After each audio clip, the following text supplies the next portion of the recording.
நம்ம happy மேரேஜோட episode 10 தான் பார்க்க போகிறோம். 9th எபிசோட் பார்க்காதவங்க மறக்காமல் பார்த்துட்டு இருந்துருங்க. அந்த எபிசோடில் எப்படி முடிச்சிருப்பாங்க, கியோக்காவை சுட்டு அரெஸ்ட் பண்ணிட்டு போயிடுறாங்களா, மியோ கூட எழுதிக்கிட்டு இருப்பாளா. இங்கே அடுத்த சீனில் அந்த சண்டை போட்ட இடத்த தான் கட்டுறாங்க. ஒரே பனியாக கிடக்கு.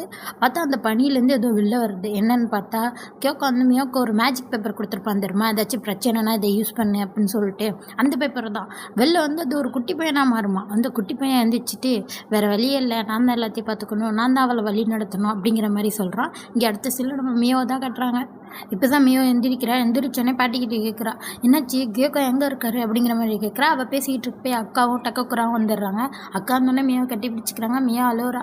இது மாதிரி எல்லாமே என்னால் தான், அவருக்காக தான் அவங்க வந்திருக்காங்கன்னு எனக்கு தெரியும், எல்லாமே என்னால் தான் அப்படிங்கிற மாதிரி சொல்கிறா. அக்கா சொல்கிறாங்க, அதெல்லாம் ஒன்றும் இல்லை, கவலைப்படாத, கியோக்காவுக்கு எதுவும் ஆகாது அப்படிங்கிற மாதிரி சொல்கிறாங்க. அதுக்கு டக்கக்குரா சொல்கிறாரு, இது மாதிரி கியோக்கா வந்து அவங்க வந்து அந்த மிலிட்ரி ஹெட் குவார்ட்டர்ஸில் தான் வச்சுருப்பாங்க அப்படிங்கிற மாதிரி சொல்கிறாரு. அதோட இந்த கிஃப்டட் கம்யூனியன் ஆளுங்கள்லாம் அந்த மிலிட்ரி ஹெட் குவார்ட்டர்ஸையும் அப்புறம் இந்த ஸ்டேஷன் எல்லாத்தையுமே அவங்க கண்ட்ரோலில் எடுத்துக்கிட்டாங்களாம். கியோக்காவை பின்தொடர்ந்து போன ஸ்பெஷல் யூனிட்டையும் அவங்க அடித்து போட்டுவிட்டாங்க அப்படிங்கிற மாதிரி சொல்கிறாரு. அதோட இப்போ நேவியோட ஆர்மி மட்டும்தான் இவங்க கண்ட்ரோலில் இருக்குது. மிலிட்ரி ஆர்மி மொத்தமாகவே உசை வந்து அவன் கண்ட்ரோலில் எடுத்துக்கிட்டான். அதனால் இப்போ பேலஸ் வந்து நேவி ஆர்மி தான் பார்த்துக்கிறதாவும் அவங்க தான் எனிமீஸ் உள்ள விடாமல் பார்த்துக்கிட்டு இருக்காங்க அப்படிங்கிற மாதிரிலாம் சொல்லிக்கிட்டு இருக்காரு. இப்போ தான் மியோ கேட்குறா, பிரின்ஸ் எப்படி இருக்காரு, அவர் பத்திரமா இருக்காரா அப்படிங்கிற மாதிரி. அதுக்கு டக்கக்குறான் சொல்கிறாரு, அவர் பத்திரமா தான் இருக்காரு, இருந்தாலும் கியோக்கா நினச்சதா அவர் கவலையாக இருக்கார், ஏன்னா கியோக்காவும் அவர் ரொம்ப பெஸ்ட் ஃப்ரெண்ட்ஸ் மாதிரி, அதனால சொல்லிக்கிட்டு இருக்காரு. அப்போ தான் பாட்டியும் கியோக்காவோட அக்காவும் சொல்கிறாங்க, அந்த மாதிரி மியோ நீ கவலைப்படாத, ரெஸ்டெடு நீ அப்படிங்கிற மாதிரி சொல்கிறாங்க. இங்கே அடுத்த சீனில் நம்ம ஆரத்தாவை தான் கட்டுறாங்க.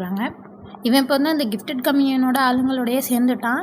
அப்போ தான் வந்து அங்கே ஹோஜோ இந்த கியோக்கா கிட்ட சண்டை போட்டார்ல, அவர் அங்கே வந்துட்டு நம்ம ஆராத்தக்கிட்ட தான் சொல்கிறாரு, இது மாதிரி உன்னோட உதவி இல்லாமல் நாங்கள் அந்த போலீஸை பிடிச்சிருக்கவே முடியாது அப்படிங்கிற மாதிரி சொல்கிறாரு. உடனே அதுக்கு ஆராத்தா சொல்கிறான், தப்பாக எதுவும் நினச்சிக்காதீங்க, நான் இதெல்லாம் பண்ணுறது மியோ வந்து இந்த உலகத்தோட ரூலர் ஆகணுங்கிறதுக்காக தான், உங்களுக்கு கூட ஃப்ரெண்டாக இருக்கணும்லாம் எனக்கு ஒன்றும் சொல்ல அப்படிங்கிற மாதிரி சொல்கிறான். ஏன்னா உசை என்ன சொல்லியிருப்பான் மியோ கிட்ட, உன்னோட பவர் வச்சு காடு மாதிரி இந்த உலகத்தில் இருக்க எல்லா மைண்டையும் கண்ட்ரோல் பண்ணணும் அப்படின்னு சொல்லியிருப்பானே. அதை கேட்டுட்டு தான் இந்த ஆராத்தாவும் இவங்க கூட சப்போர்ட்டில் இருக்கான். அதை கிட்டேன்னு இந்த ஹோஜோ சொல்கிறாரு, சரி நான் உங்களை தப்பாக தான் நினச்சிட்டேன், அவங்களால மியோவை ஏமாற்றவே முடியாதுல்ல, இருந்தாலும் எங்கள் இயக்கத்துக்கு உங்களை வரவேற்கிறோம் அப்படிங்கிற மாதிரி சொல்லிகிட்டு இருக்கான். இங்கே நம்ம மியோ தான் கட்டுறாங்க. அவளோட இதெல்லாம் எடுத்து வச்சுக்கிட்டு மனசில் நினச்சிக்கிட்டு இருக்கா, நான் மட்டும் என்னோட பவரை ஒழுங்காக யூஸ் பண்ணியிருந்தேன்னா ஹஸ்பண்டை காப்பாற்றிருக்கலாம், நான் யாரையும் எதிர்பார்க்காம நான் தான் ஏதாச்சும் பண்ணணும் ஹஸ்பண்டை காப்பாற்றுறதுக்குன்னு சொல்லிட்டு அவள் ட்ரெஸ் எல்லாம் எடுத்துகிட்டு இங்கேருந்து வெளில போக தயாராகிட்டா. எங்கே போகிறான்னு தெரியல. வெளில வந்து பார்த்தா அங்கே தான் ஆர்மி நின்றுட்டு இருக்காங்களே, அவங்களுக்கு தெரியாமல் எப்படியாச்சும் வெளில போயிடணும் அப்படின்னு சொல்லிட்டு எட்டி பார்த்துட்டு நிற்பா. பார்த்தா பின்னாடி ஒரு குரல் கேட்கும், அவங்கள்ட்ட போகாத அப்படிங்கிற மாதிரி. யாருன்னு பார்த்தா அந்த மேஜிக் பேப்பரில் இருந்தானே அந்த குட்டி பையன், அவன் தான். அவனை பார்த்தோன்னா மியாவை பார்க்குறா, யார் நீ அப்படிங்கிற மாதிரி கேட்குறா. நான் தான் ஷிக்கிகாமி அப்படின்னு சொல்கிறான். அப்படின்னா என்னென்னா ப்ரொடெக்ட் பண்ணுற ஏஞ்சல் ஸ்பிரிட் அப்படின்னு சொல்லலாம். அவன் தான் அப்படி. கியோக்கா தான் என்னோட மாஸ்டரு, கியோக்கா பற்றி கவலைப்படாது, அவர் பத்திரமா தான் இருக்கார் அப்படிங்கிற மாதிரி சொல்கிறான். அதை கேட்டோடனே மியோ வந்து அந்த பையனை கட்டி பிடிச்சிக்கிட்டு ரொம்ப சந்தோஷம், ரொம்ப நன்றி அப்படிங்கிற மாதிரி சொல்கிறான். இங்கே வந்து நம்ம கியோக்கா காட்டுறாங்க, அவனுக்கு தெரிஞ்சுட்டு போல் ஷிக்கிகாமி வெளில வந்துட்டுன்னு சொல்லிட்டு. அவனை பார்த்தா இங்கே அடி போட்டு கட்டெல்லாம் போட்டு ஜெயிலில் போட்டு வச்சிருக்காங்க.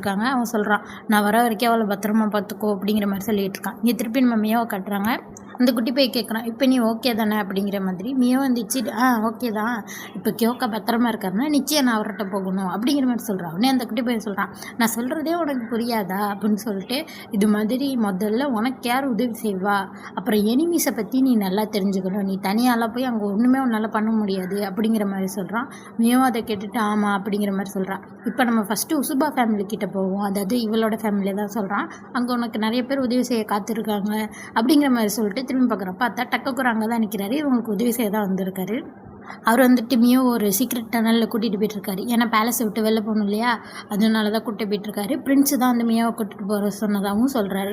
ஏன்னா ஃப்யூச்சருக்கு இது ஒரு இம்பார்ட்டண்டான டிசிஷனாக இருக்கும் அப்படிங்கிற மாதிரி பிரின்ஸ் சொன்னாராம். அதனால தான் கூட்டிகிட்டு வந்து வெளில விட்டுறாரு. வெளில விட்டதுக்கப்புறம் சொல்கிறாரு, இதுக்கு மேலே என்னால் வர முடியாது, ஃப்யூச்சரே உன் கையில் தான் இருக்குது மியோ, பார்த்துக்கோ அப்படிங்கிற மாதிரி சொல்லிட்டு அவர் போயிடுறாரு. இந்த குட்டி பையன் மியோவை கூட்டிகிட்டு வந்துட்டுருக்கான். அப்போ வரப்போ மியோ கேட்குறா, நான் உன்னை என்னென்னு கூப்பிடட்டும் அப்படின்ற மாதிரி. அதுக்கு அந்த குட்டி போய் சொல்கிறான், உனக்கு என்ன தோணுதோ அப்படி கூப்பிடு அப்படிங்கிற மாதிரி சொல்கிறான். உடனே இவனை பார்க்க கியோக்கா மாதிரியே இருக்கா, அதனால மியோவும் இவரை வந்து கியோன்னு கூப்பிட்றான். இப்படியே நான் உன்னை கூப்பிடவா அப்படின்னு சொல்லிட்டு கேட்குறா. உடனே அந்த குட்டி பையனும் சொல்கிறான், கூப்பிடுவோம் இஷ்டம் அப்படின்னு சொல்லிட்டு பேசிக்கிட்டே ரோட்டுக்கு வந்துடுறாங்க. இங்கே அடுத்த சீனில் இந்த உசையை தான் கட்டுறாங்க. அங்கே வந்து அந்த ஹோஜோ வந்து உசைட்ட கேட்டுட்ருக்காரு, நம்ம இந்த கியோக்கா வச்சு என்ன பண்ண போகிறோம் அப்படிங்கிற மாதிரி. கொஞ்சம் பொறுமையாக இரு, நம்மளுக்கு வந்து மியோ அவளோட ஃபுல் பவரையும் கற்றுக்கணும், அப்போ தான் நம்மளால் இந்த உலகத்தையே ஆட்சி செய்ய முடியும். அப்போ தான் அவள் வந்து அந்த மீக்காடை அதான் இப்போ கடத்திட்டு வந்திருக்காங்கல்ல அரசர், அவரை விட பவர்ஃபுல்லாக இருப்பா. அப்போ தான் நம்மளுக்கு எல்லாமே சாதகமாக நடக்கும். அதுக்கு வந்து ட்ரிகராக இருக்க போகிறதே கியோக்கா தான் அப்படின்னு சொல்லிட்டு வில்லத்தனமாக சிரிக்கிறான். இங்கே வந்து மியாவையும் அந்த குட்டி பையன் கியோவையும் காட்டுறாங்க. இவங்க 2 பேரும் இந்த உசுபா வீட்டுக்கு வந்துடுறாங்க. மியா வந்து தாத்தா கிட்ட எல்லாத்தையும் சொல்கிறா, இது மாதிரிலாம் நடந்துச்சுன்னு சொல்லிட்டு. அவனும் கேட்டு இவ்வளோ பிரச்சனை நடந்துச்சு, அவனுக்கு ரொம்ப கஷ்டமாக இருந்திருக்கும்ல, உன் ஹஸ்பண்டுக்கு எதுவுமே ஆக விட மாட்டேன் அப்படிலாம் சொல்லிகிட்டு இருக்காரு. உடனே மியா சொல்கிறான், நான் வந்து ஹஸ்பண்ட் வந்து பாதுகாக்கணும்னு நினைக்கிறேன், போய் சேவ் பண்ணணும்னு நினைக்கிறேன். ஆனால் இப்போ என்னால் உசைக்கு எதிராக சண்டை போட முடியாது, நான் வந்து வீக்காக இருக்கேன், அதனால எனக்கு எல்லாமே நீங்கள் சொல்லிக் கொடுங்க அப்படிங்கிற மாதிரி கேட்குறா.